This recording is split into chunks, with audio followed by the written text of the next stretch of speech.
karena takutnya kepada Allah saat sering menangis.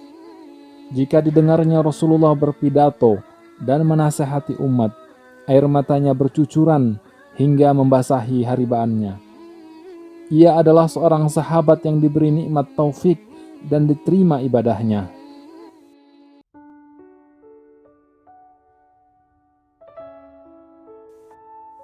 Pada suatu hari ketika Rasulullah sedang duduk bersama sahabatnya, tiba-tiba beliau menatap dan menajamkan pandangannya ke arah ufuk bagai seorang yang sedang menunggu bisikan atau kata-kata rahasia.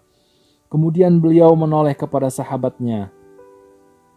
Sabda Rasulullah, "Sekarang akan muncul di hadapan tuan-tuan seorang lelaki penduduk surga."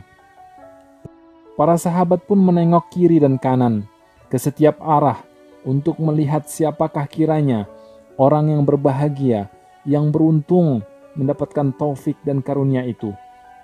Dan tidak lama di antaranya muncullah di hadapan mereka Sa'ad bin Abi Waqqas.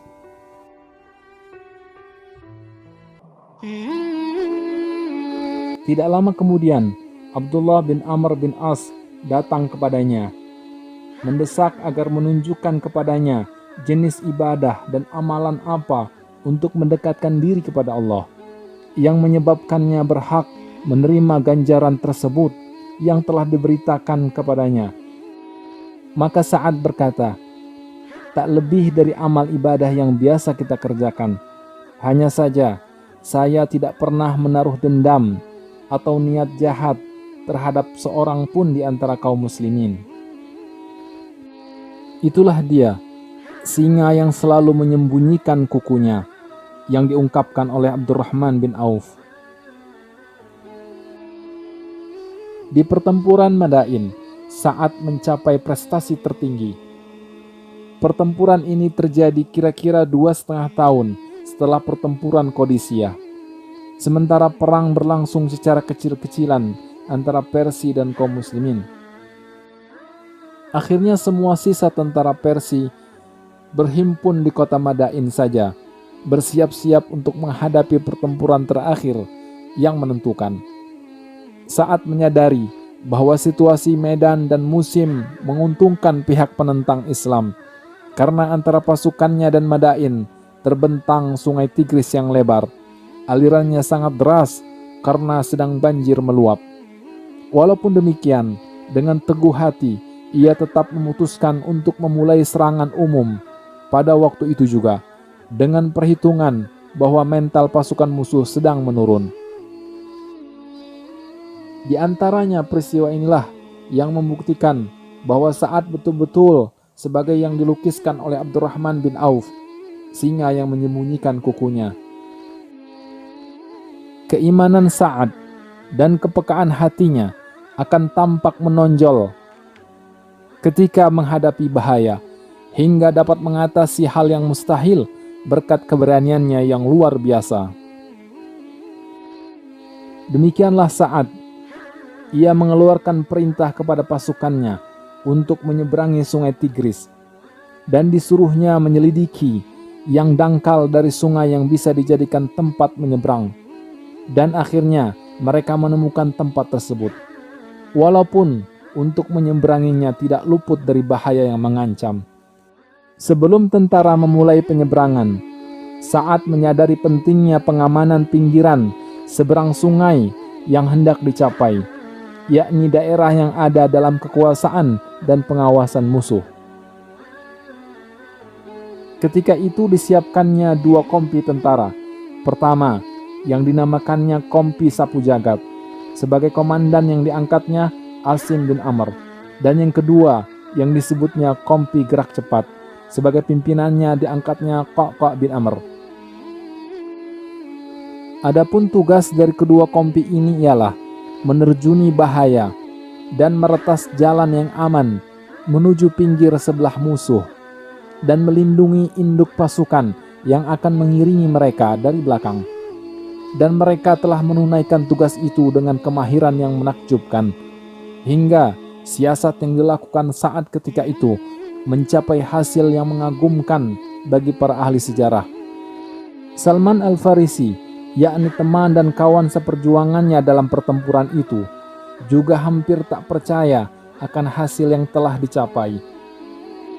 Ia menepukkan kedua belah tangannya karena takjub dan bangga. Katanya, agama Islam masih baru, tetapi lautan telah dapat mereka taklukkan, sebagaimana halnya daratan telah mereka kuasai. Demi Allah, yang nyawa Salman berada di tangannya, pastilah mereka akan dapat keluar dengan selamat dengan berbondong-bondong, sebagaimana mereka memasukinya berbondong-bondong. Dan benarlah apa yang dikatakannya itu.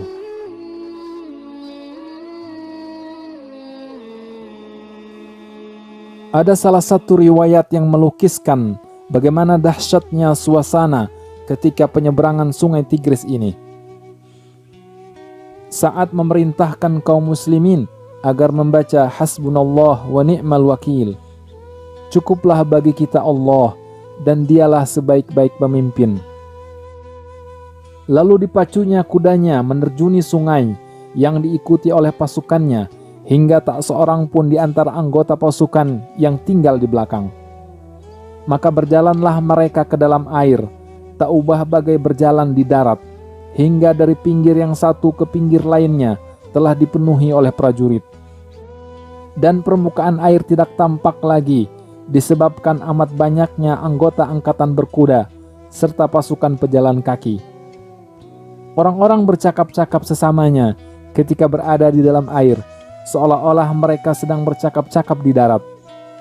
Sebabnya tidak lain karena mereka merasa aman, tentram, serta percaya akan ketentuan Allah dan pertolongannya, akan janji dan bantuannya. Tibalah di penghujung usianya, suatu hari pada tahun 54 Hijriah, yakni ketika usia Sa'ad telah lebih dari 80 tahun. Ia sedang berada di rumahnya di Aqiq, sedang bersiap-siap hendak menemui Allah Subhanahu wa Ta'ala. Saatnya yang akhir ini diceritakan putranya kepada kita. Kepala ayahku berada di pangkuanku ketika ia hendak meninggal dunia. Aku menangis.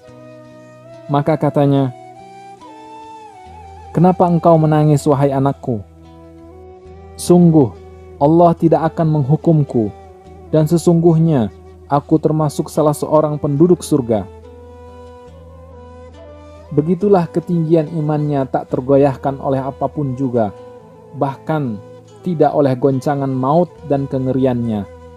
Bukankah Rasulullah Shallallahu Alaihi Wasallam telah menyampaikan kabar gembira kepadanya, sedang ia beriman dan percaya penuh akan kebenaran Rasulullah Shallallahu Alaihi Wasallam.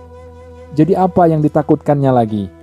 Sungguh Allah tidak akan menyiksaku, dan sungguh aku termasuk penduduk surga. Hanya ia hendak menemui Allah dengan membawa kenang-kenangan yang paling manis dan mengharukan, yang telah menghubungkan dengan agamanya dan mempertemukannya dengan Rasulnya. Itulah sebabnya ia memberi isyarat ke arah peti simpanannya, yang ketika mereka buka dan keluarkan isinya, ternyata sehelai kain tua yang telah usang dan lapuk. Disuruhlah keluarganya mengkafani mayatnya nanti dengan kain itu. Katanya, "Telah kuhadapi orang-orang musyrik waktu perang Badar dengan memakai kain itu, dan telah kusimpan ia sekian lama untuk keperluan seperti pada hari ini." Memang, kain usang yang telah lapuk itu tak dapat dianggap sebagai kain biasa. Ia adalah panji-panji yang senantiasa berkibar di puncak kehidupan yang tinggi, dilalui pemiliknya dengan tulus dan beriman serta gagah berani. Dan sosok tubuh dari salah seorang yang terakhir meninggal di antara orang-orang muhajirin ini dipikul di atas pundak orang-orang yang membawanya ke Madinah untuk ditempatkan dengan aman di dekat sekelompok tokoh-tokoh suci dari para sahabat yang mendahuluinya menemui Allah. Dan jasad mereka dipenuhi rasa rindu itu mendapatkan tempatnya di bumi, di tanah baki. Selamat jalan wahai Sa'ad, selamat jalan wahai pahlawan Qadisiyah, pembebas Madain, dan pemadam api pujaan di Persia untuk selama-lamanya.